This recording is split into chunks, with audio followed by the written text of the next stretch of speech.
Talking with famous people.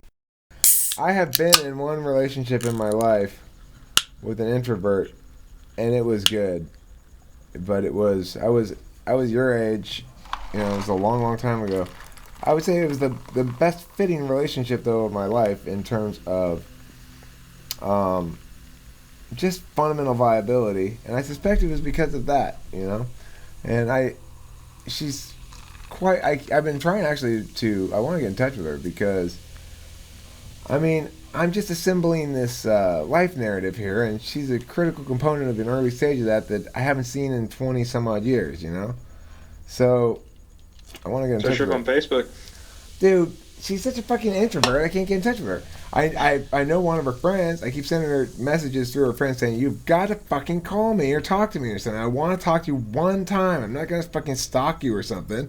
For Christ's sakes, woman. You're 43 years old or whatever. You can talk to me for 15 minutes. Won't kill you." Yeah. Fucking introverts, I tell you.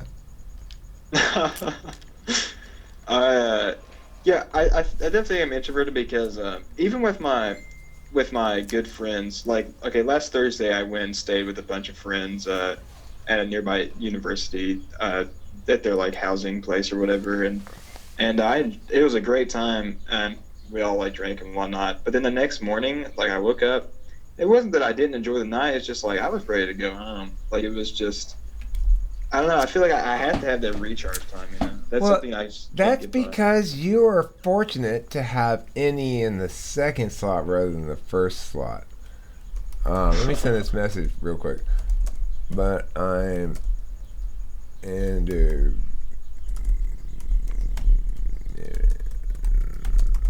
Pow. Okay. All right. So we've got about 10 more minutes on this because I rescheduled that other guy at 4:30. So, we got about 10 minutes. And this particular video is currently at a length of. Wow, this one's long. This is an hour. Well, it's almost an hour. Oh It's wow. 50 minutes. It'll be an hour by the time we're done. So let's end it in an hour. We got about 9 minutes left. Um, have you had other relationships besides that one? Nope, that was my first ever relationship, and it was very very interesting because see there were a lot of red flags early on that in retrospect appear to me now, but I wasn't really familiar with how the relationship dynamics were supposed to be, and neither was she. It was her first relationship as well, so it was pretty much a testing phase. She's the one who ended it actually, mainly because she had the metaphorical balls to, whereas I just would have kept going on forever. Right. So Well, of it's course best she she was does, able to end because that she shit. has introverted feeling. She's concerned about how she feels, not about how you feel. Right? Yeah. I can't leave either. I've yet to leave a relationship. I will ride that shit into the ground until the other person leaves. Yeah, dude. I feel like I'm the same way, man. Yeah, I don't know. It just first of all, I want the moral high ground. Yeah. Yeah, I still feel like I did nothing wrong, and I've just accepted that. Like, I've just told myself that neither of us did anything wrong necessarily. It was just we weren't compatible, Right. and that's why I've kind of like coped with it. Just like fuck it.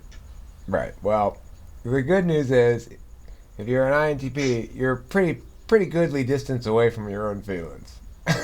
Yeah, just put them back there, dude. Yeah. Yeah, you got other things to think about. Um, Yeah.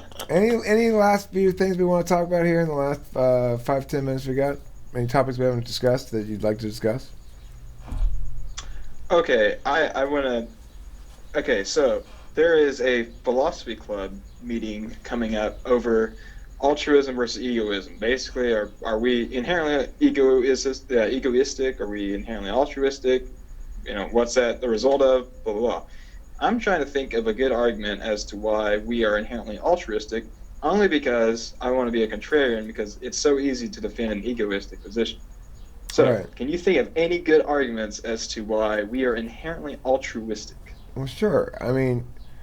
We first and foremost are reactive to our own bodies. And so, at our most core level, we are responsive to pain and or fulfillment of need. So, be that hunger or thirst, or be that like getting stabbed with something or whatever. So the other thing is we can operate on two different vectors, which is time and space. So our body can experience those feelings, but we can also experience them on a time level, which is, say, internally through consciousness.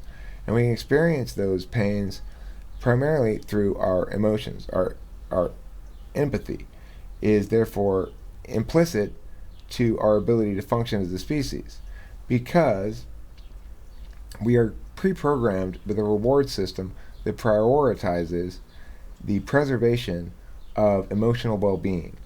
And in order to preserve our emotional well-being, we necessarily have to preserve the emotional well-being of others, because it's only through reciprocity that individuals cannot. It's only through reciprocity that individuals are able to achieve having their own needs met.